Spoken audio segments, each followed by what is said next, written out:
Hello! Isa ka bang business owner o balak magtayo ng negosyo?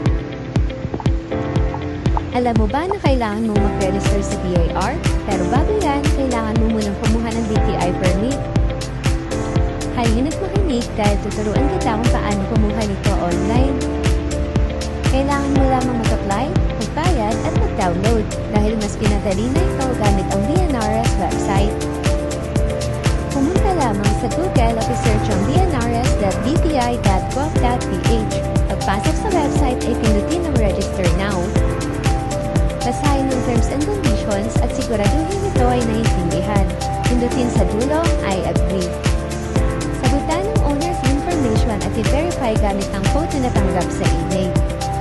Sagutan ang mga hinihinging impormasyon sa business scope at ipavalidate ang iyong proposed business name. Pagkatapos sagutan ang lahat ng impormasyon ay mayroon kang babayaran na processing fee at documentary stamp na nagkahalaga ng 2,030 pesos. Namili ng mode of payment at pindutin ng pay.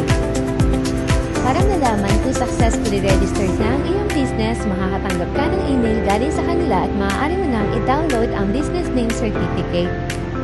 Para sa karagdagang detalye, maaari kang tumawag sa mga numerong ito.